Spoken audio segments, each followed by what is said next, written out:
추석 연휴를 앞두고 정치권도 추석 민심 잡기 총력전에 나섰습니다. 특히 호남 경선을 앞두고 있는 더불어민주당 대선 주자들은 일제히 호남을 찾아서 막판 지지 호소에 나섰고요. 첫 TV 토론을 끝낸 국민의힘 주자들 역시 보수 표심 공략에 나섰습니다. 최진 대통령 리더십 연구원장과 함께 추석 연휴를 앞둔 정치권 상황 자세히 짚어보겠습니다. 어서 오십시오. 예, 안녕하십니까. 안녕하십니까. 자, 추석 연휴가 이제 사실상 시작이 됐는데요. 네.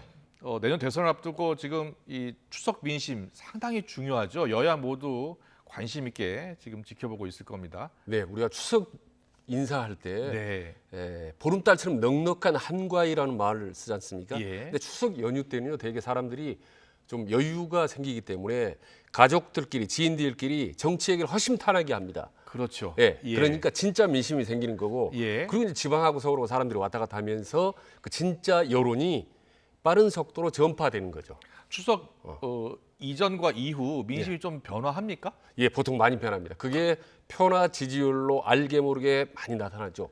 그래서 예. 추석 민심, 뭐 구정 민심에 사활을 거는 게 이제 그 이유가 거기 있습니다. 예. 근데 세대별로 좀 생각이 다른 경우가 많잖아요. 이제 세대별로요. 예, 세대별로. 그러니까 뭐 어르신들 생각과 또 우리 젊은층 생각이 다를 수 있잖아요. 예.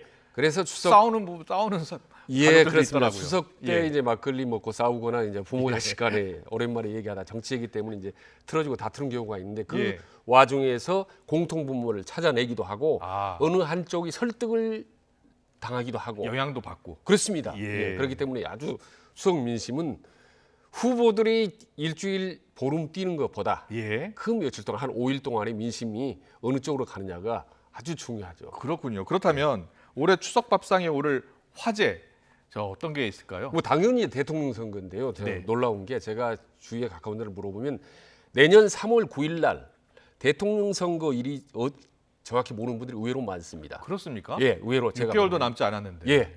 그래서 아마 이번에는 내년 3월 9일 날 예. 대선이 있고 또 내년 6월 1일 날 지방선거 있다는 걸 확실히 인정을 할 거고 그리고 이제 당연 이제 후보 중에 누가 대통령이 될 것이냐 이제 여당 중에서는 이재명이냐 아니면은 뭐 이낙연이 뒤집기 할 거냐 예. 뭐 야당에서는 뭐 윤석열이냐 홍준표를 놓고 아마 가족들끼리 모처럼 신랄한 토론을 할 거고요. 호불호가 말씀드린- 있을 거 아닙니까 서로. 예, 그렇습니다. 생각하는 서로 후보가 있을 수 있고. 설득시키려고 노력을 하겠고 그 와중에서 이제 막걸리 잔이 오고 갈 수도 있고 막걸리 잔이 이제 뒤집어질 수도 있고 이제 막 그런 많이 그렇습니다. 예, 뒤집어질 뒤집어질 수도 그렇습니다. 알겠습니다. 그런데 이 추석 연휴 민심이요. 각 당 지금 경선이 한창이잖아요. 이 네. 경선에도 큰 영향을 미칠 수밖에 없겠네요. 그럼. 그렇습니다. 뭐 아까도 말씀드린 추석 연휴 민심 중요하다고 하는데 대한민국에서 이번 추석 때 가장 바쁜 사람 굳이 2명만 선택을 한다면 예. 저는 당연히 이재명, 이낙연 아. 두 사람입니다. 왜냐하면 추석 예. 연휴가 바로 끝나는 그 주말 토요일 날 그러니까 9월 25일 날 광주 전남 이제 경선이 있습니다. 민주당. 예. 그리고 다음 날 26일 날 전북 경선이 있는데요. 9월 25일 날 광주 전남 민심이 그 경선에 따라서 결과에 과연 이재명 그다음에 이낙연의 표 결과를 보면 이후 대세로운 이재명 대선이 가느냐 아니면 뒤집어지느냐 결정적인 모멘텀이 되고 그 예하에 따라서 민주당도 그러니까 국민의힘도 전체적으로 다 정치권이 영향을 받게 되는 거죠. 그렇군요. 민주당 같은 경우에는 이재명 지사가 과반을 좀 넘고 있고요. 예. 이낙연 후보가 30%를 넘었지 않습니까? 네. 만약에 과반을 계속 넘는다면 네.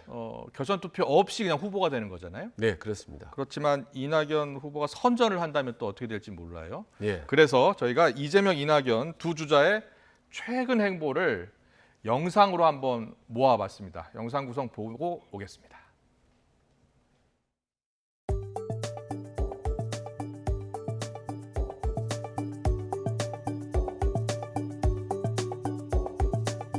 대통령께서 방크를 넣으셨습니다. 그러니까 나 처음 알았어.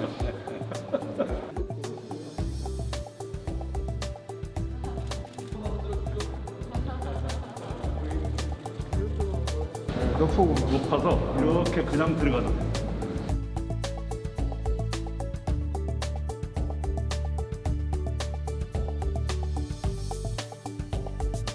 기사님 예약하셨어요? 지금 저희 한 세대 사기로 했어요. 인터넷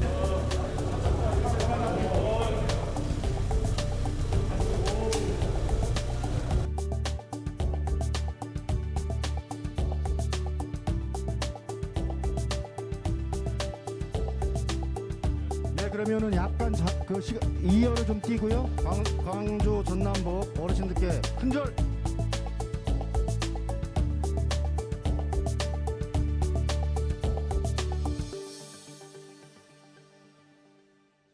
네, 지금 최진 원장께서 이야기한 것처럼 두 후보 모두 지금 광주로 달려갔습니다. 이번 추석 연휴 내내 호남에 있을지도 모를 것 같은데요. 최진 원장께 좀 더 여쭤보겠습니다. 원장님, 예. 광주 민심이 상당히 중요하다는 말씀해 주셨잖아요. 예. 근데 광주 호남에서 대의원과 권리당원의 이제 투표 결과가 바로 공개되잖아요. 예, 그렇습니다. 이게 전국에 있는 네. 민주당 당원 권리당원에도 큰 영향을 미친다는 거죠. 그렇습니다. 결정적으로. 예. 이후에 민주당의 어떤 당심에 결정적인 영향을 미치기 때문에 예. 지금 추석 연휴 때 대한민국에서 가장 바쁜 두 사람 이재명, 이낙연이 지금 호남을 누비고 다니고 있지 않습니까? 네네. 전화해보면 호남 분들도 아주 바쁘고 서로 간에 정보 교환하더라고. 아주 부산하더라고요. 지금요. 저는 예. 최근에 한 10년 정도 이내에 전국에서 가장 치열한 선거가 이번에 이른바 광주 전남에서 이재명, 이낙연 저는 경쟁이라고 합니다. 가장 치열한 합니다. 경쟁. 예, 그래서 만약에 이 지역에서 이낙연 후보가 단 한 표 차이라도 두 표 차이라도 이긴다면 예. 광주 전남이 그러면 완전히 저는 새로운 전환점을 만들 수 있다라고 저는 보는 겁니다. 그리고 설령 지더라도 예. 제 생각은 5% 이내만 차이가 난다면 예. 역시 이후로 해볼 만하다. 그래서 상당히 양강 구도로 갈 가능성이 높다고 봅니다. 예. 최근에 이제 잠시 뒤에 한번 보겠습니다. 광주 지역 예. 여론조사가 있더라고요. 잠시 예. 뒤에 여론조사를 한번 보고요. 일단 이재명 지사 최근 성남시 대장동 특혜 의혹 제기됐잖아요. 예. 이재명 지사는 이 선을 긋고 있습니다. 네. 오히려 수사를 했으면 좋겠다 예. 이런 생각인데 각종 의혹이 꼬리에 꼬리를 물면서 커지는 양상이거든요. 어떤 영향을 미칠 것 같습니까? 그러니까 이게 대장동 특혜 의혹이 아시다시피 이제 부동산 땅 특혜 의혹 아니겠습니까? 예. 요즘 뭐 문재인 정부에서 가장 민감한 민심이 땅에 대한 민심 논란인데 예. 어쨌든 이재명 지사가 아무리 떳떳하고 자 수사하려면 하라라고 이제 예. 당당하게 얘기를 하고는 있지만 악재인 것만은 분명합니다. 더구나 이게 이재명 지사하고 전혀 무관하다라는 걸 쉽게 단기간 동안에 밝히기도 힘들지 않습니까? 예, 예. 시간이 걸릴 수밖에 없죠. 의혹 덩어리이기 때문에 그렇다면 이낙연 지사 입장에서는 당연히 후보 입장에서는 호재죠. 네. 그러니까 맹렬하게 공격을 할 수밖에 없는 공수의 관계입니다. 다만 이제 궁금한 거는 이런 이재명 후보의 악재가 예. 그리고 이낙연 후보에 대한 호재가 과연 표로 연결이 될 것인지 득표율로 지지율로 연결이 될 건지 그게 이제 의문입니다. 아시다시피 과거에 예. 여러 가지 뭐 욕설 파문이라든지 여러 가지 이 악재가 있었지만은 인사 파동에 악재가 있어서 이재명 지사의 지지율이 별로 변동이 없었지 않습니까? 별로 하락이 없었지 않습니까? 예, 예. 근데 과연 이번에도 별로 변동이 없는지 아니면 악재로 작용할 것인지 그거는 결과는 바로 이제 9월 25일 날 예. 광주 전남 경선에서 바로 이제 확실하게 드러난다고 봅니다. 알겠습니다. 이낙연 전 대표 의원직 사퇴라는 승부수 던졌고요. 예. 그리고 최근에 친문 핵심 의원들이 지지 선언했잖아요. 예. 그런데 또 김대중 노무현 문재인 정부 장차관 34명도 오늘 예. 이낙연 전 대표 지지를 선언했어요. 예. 네. 그러니까 솔직히 말씀은 그동안 이제 이재명 후보의 대선의 탄력을 받는다, 이재명 낙연은 어렵다라는 우려이 많았는데 최근 들어서 예. 상당히 좀 탄력을 받고 있는 게 사실입니다. 말하자면 예. 어떻게 보면 과반수를 저지할 수 있는 뭐 네 가지 뭐 호재라고 할까, 이를테면 의원직 사태가 지지율을 본인은 올리는 데는 큰 효과는 없었지만 네. 참모들 간의 배수진 효과. 야, 우리 이제 막판에 한번 벼랑 끝에서 한번 해보자. 예. 라는 그런 이제 배수진의 효과가 있었고, 그리고 이제 친문의 자타 공인하는 국회의원, 뭐 홍영표 의원이라든지 뭐 이런 사람들이 이낙연 지지 선언을 하고, 예. 그리고 조금 전에 말씀드렸다시피 이제 문재인 정부의 정부 장차관, 김대중 노무현 정부의 장상 34명 이 지지 선언했다는 거 상당히 큰 힘이 되겠죠. 거기다가 알게 모르게 지지율이 이낙연 후보 지지율이 상당히 좀 올라가고 있습니다. 예. 이런 호재가 여러 가지로 사실 겹쳤기 때문에 예. 이 부분을 9월 24일 날, 9월 25일이죠. 그날 표로 연결시킬 수 있을지 이게 이제 가장 큰 알겠습니다. 중요한 관전 포인트라고 봅니다. 예. 계속해서 이재명 지사 이낙연 전 대표 예. 오늘은 또 어떤 말을 했는지 이야기 듣고 오겠습니다. 정세균 후보님께서 가지고 계신 가치와 지향 그리고 이루고자 했던 정책을 제가 이어받겠습니다. 불법과 뇌물로 얼룩진 대장동 민간 개발 사업을 공영 개발로 바꿨습니다. 그거 국민의힘 정치인과 그에 추종하는 세력들이 해먹던 사업입니다. 공영 개발하는 거 민영 개발로 바꿨는데 제가 시장 돼서 다시 성남시 공영 개발로 바꿨습니다. 얼마나 공격을 많이 당했겠습니까? 제가 단 한 톨의 먼지나 단 1원의 부정부패라도 있었더라면 저는 가루가 됐을 겁니다. 조금만 얘기하면 또 네거티브라고 하도 호들갑 떨니까요. 김부겸 총리가 그렇게 말씀했죠. 상식적이지는 않다. 상식적이지는 않은 일들이 벌어지고 있죠. MB를 거론하면서 감옥에 있다 이런 말을 했는데 이 발언이 적절한 충정어린 우려라고 생각을 합니다. 예. 네. 이재명 후보도 MB 같은 신세가 될 수 있다 이런 그 이야기로 해석될 수밖에 없는 거 아닌가요? 이 발언은? 왜 꼭 일부러 그렇게 해석해가지고 문제를 남기나. 제가 그거 가지고 티격태격하고 싶지는 않고요. 예. 네, 그런 사람이 그 자리에 계속 있었고 유임됐다는 것에 대한 문제 제기는 당연한 것 아닌가요? 네, 지금 들으신 것처럼 예. 이 대장동 그 개발 의혹은 이번 민주당 경선뿐만 아니라 내년 대선에서도 계속 주요 이슈가 될 것 같은데요. 어떻게 보세요? 그렇습니다. 아시다시피 지금 여러 가지 관련된 여야 의원들의 예. 뭐 친척 얘기들도 거론되고 있고, 그리고 이제 이재명 지사의 어떤 대법원에서 무죄 판결을 하는데 상당히 좀 뭐 우호적이었던 대법관이 또 이 대장동 예. 사건에 관련돼 있고 고문으로 근무했던 이런 부분들이 뭔가 뭐 파면은 나올 것 같다라는 그 의구심을 갖게 만들고 국민들로 하여금. 예. 그래서 이거는 빨리 정확하게 이 내막을 파헤치지 않으면 계속 예선뿐만 아니라 본선에서도 저는 이재명 지사한테 큰 악재가 될 가능성이 높다고 봅니다. 그래서 예, 이제 예. 본인 정면 돌파한 건데요. 네. 그러나 결국은 이재명 지사가 이 대장동으로 크게 타격을 받느냐는 아까 말씀드렸다시피 결국은 모든 것을 9월 25일로 정했습니다. 알겠습니다. 광주 전남에 9월 25일 예, 호남 민심이 결정할 것이다. 예, 경선 표결로 그렇게 돼버렸습니다. 좀 일정과 상황이 그렇게 알겠습니다. 돼버렸습니다. 그러면 예. 자, 호남 지역 민심 실제로 어떻게 반응하고 있는지 지역 언론이 의뢰한 여론조사 결과를 한번 보겠습니다. 예. 두 개의 여론조사가 나왔는데 한번 보여주시죠. 자, 광주 전남 지역 여론조사입니다. 이재명 40.6, 이낙연 38.4, 광남일보가 조사한 거고요. 그리고 또 다음 조사 볼까요? 무등일보입니다. 민주당 대선 후보 선호도 이낙연 44.1, 이재명 35.4 이렇게 나왔습니다. 두 개의 여론조사가 좀 엇갈리긴 하는데 팽팽합니다. 예, 그렇습니다. 지금 보통 일반적으로 6대 4로 이재명 지사가 유리할 거라 봤는데 그게 최근 들어 오늘 현재까지 보면 거의 팽팽하고 거의 뭐 5대 5라고 할 정도로 예. 아주 팽팽한데 이런 상황에서 만약에 그런 생각을 해봅니다. 정세균 후보가 사퇴했지 않습니까? 네. 누군가에게 어느 한쪽에게 도움을 주는 눈짓만 하더라도 상황이 뒤집어질 수 있겠다. 예. 물론 너무 부담이 크기 때문에 그렇게 하지는 않겠죠. 그래서 정세균을 지지했던 그룹을 서로 자기 편으로 끌어당기기 위해서 치열하게 경쟁을 벌일 것이다.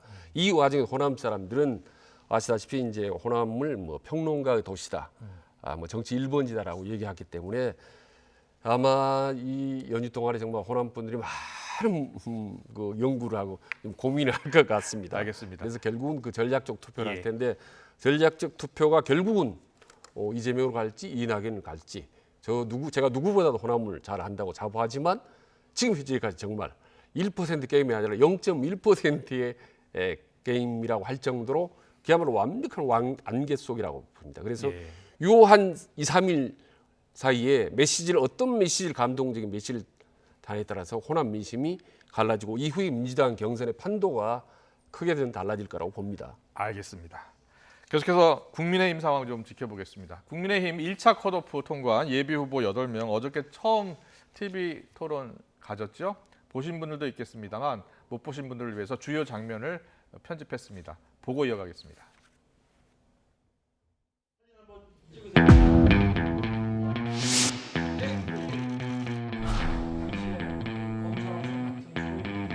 공작이란 말을 할 수가 없습니다. 그건 범죄가 돼버립니다.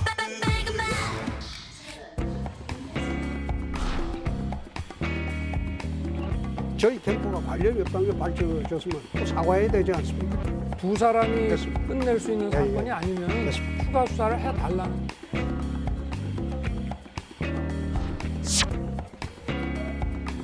이 두 분께 옐로우 카드를 좀 꺼내지 않을 수 없습니다.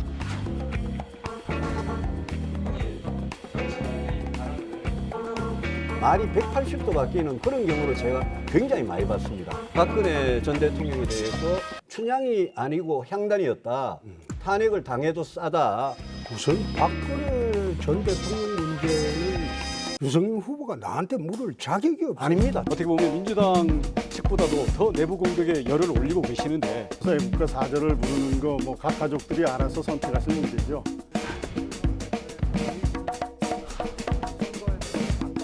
내일이 선거면 우리는 진다. O가 2분, X가 6분 나오셨는데요. 상대당 후보가 이재명이면 땡큐다. 2분만 X라고 그러셨고요. 같이 인파이터이기 때문에 싸움을 붙으면 내가 이기죠. 근데 많은 국민들이 정말 이재명이 할까봐 걱정되는 국민들이 많으십니다.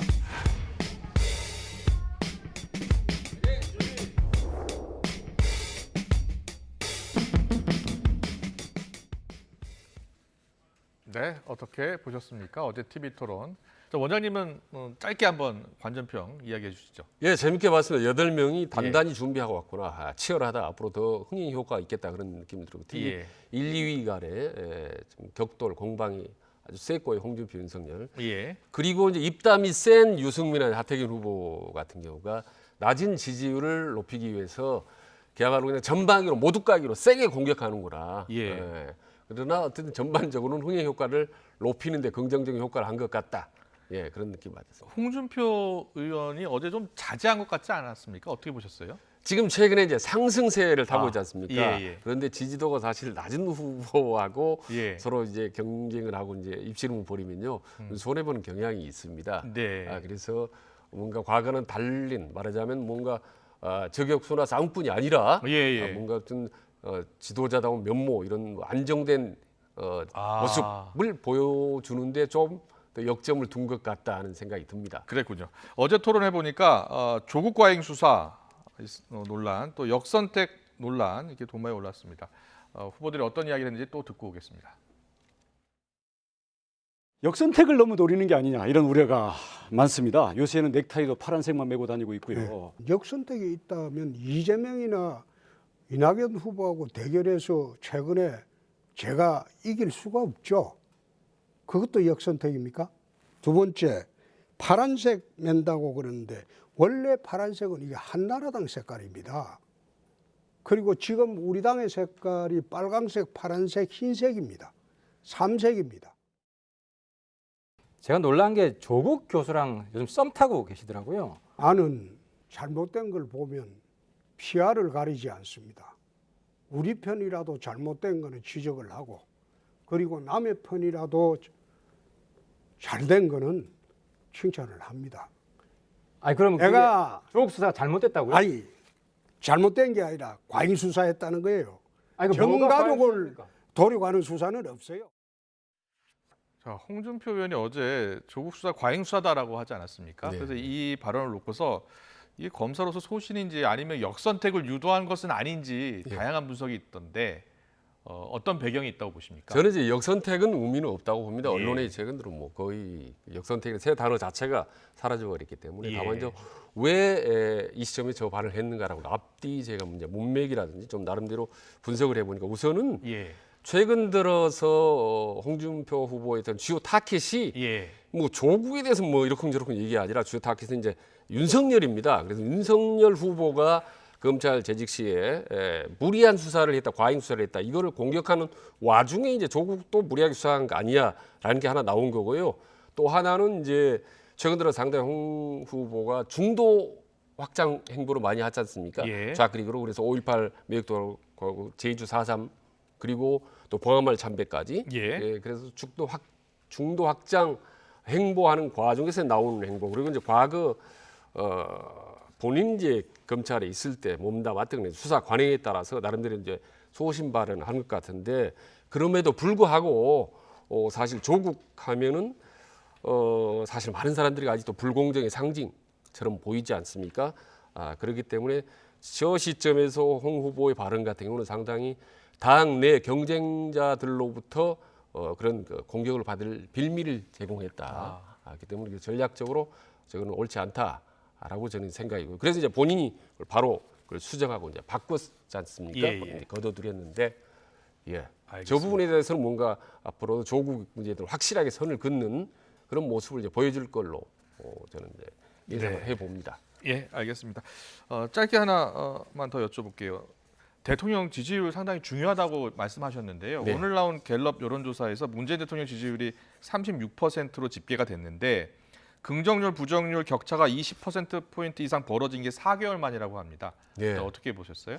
저는 뭐 이제 좀 뚝 떨어졌는데요. 그럼에도 불구하고 큰 비중을 안 둡니다. 왜냐하면 36%나 38%나 큰 차이는 안 두는데 그럼에도 불구하고 하락한 중요 이유를 꼽는다면 최근 들어서 대선 여야 후보들이 맹렬하게 경선 국면으로 가면서 상대적으로 현직 대통령에 대한 존재감은 별로 보이지 않기 때문에 하락세를 할 수밖에 없다라는 거고요. 하나만 더 꼽는다면 이건 이제 중요한 포인트인데요.